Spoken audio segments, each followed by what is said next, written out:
Hello, it's Chelsea and Nick Jerusalem here, and we're just doing a quick review of what happened this week in the Puget Sound area real estate market. That's right. So the big news was that we saw a big surge in pending sales, and inventory declined quite a bit for King County and the surrounding areas. So this is looking at all King County for houses and condos. Inventory is up 17 and a half, or sorry, inventory is down 17.5%. Pending sales are up almost 10%. Prices are down a little bit, down 2.6%, but that's quite a bit different for certain areas. If we look at the pricing kind of across the four-county area, you can see that King County, year over year is relatively flat, same with Snohomish, whereas Pierce and Kitsap have both increased over 9% in this last year. Just again, a big factor there because of the affordability. You have price points of $396 and $384 versus nearly double that in some of the more expensive markets. And then this is kind of looking back year over year. This blue line shows you the inventory levels for King County, and the red shows you the pending sales. So you can see that a couple things that are very interesting. Our inventory has been declining since June, whereas it peaked in September of last year. And then if we look back 10 years, we have to go all the way back here to 2011 to have inventory levels as low as they were right now for September. So last month and last year in September in 2018, that hit a 10-year high. Yeah, it was definitely, things are a lot different this year than they were last year.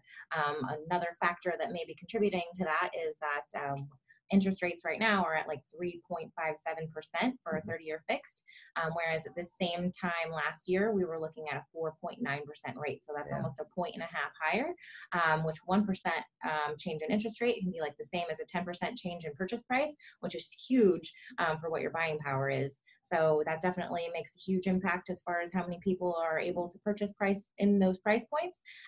Also, if you happen to have an interest rate around 4%, it might be worth having a conversation about doing a refinance rate around now. So if you are looking at maybe something like that, just let us know and we can get you connected with the right people to take care of you for that.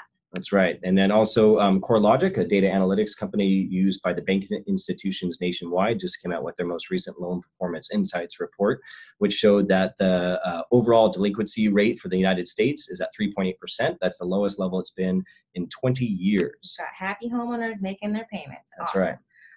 And then another thing that just came out last week is that FDIC dropped or raised, I guess, the amount of the limit for how much a home has to be for appraisal requirement. So they used to require appraisals for homes up to $250,000. Now, $400,000 and under, not required for FDIC. However, if you're getting an FHA loan, a VA, Freddie or Fannie insured loans, they will still require. They have their own overlays that will require appraisals. But if you're getting some other special kind of financing, you might be exempt from getting an appraisal. Yeah, so it's mostly to be like smaller banking institutions that keep their own loans. They don't sell them on the secondary market. So smaller niche, but this is the first time this limit has been increased in 25 years. So it's a very notable change.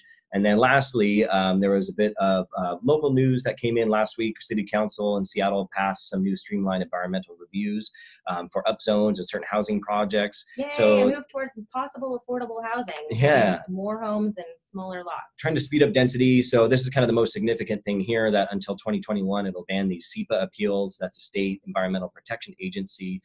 So that can sometimes be utilized as maybe a way to intentionally delay development. So they're trying to kind of speed up duplexes, triplexes, single family houses in high transit dense areas. So remove one of those hurdles that's been kind of keeping people from being able to get from an intention to getting things done. So. That's right. So that's kind of a quick look back. The market is more hyper-local than we've ever seen it before. So like you saw, King County is down, Pierce County is up, inventory is down, inventory is up. What does it mean for you?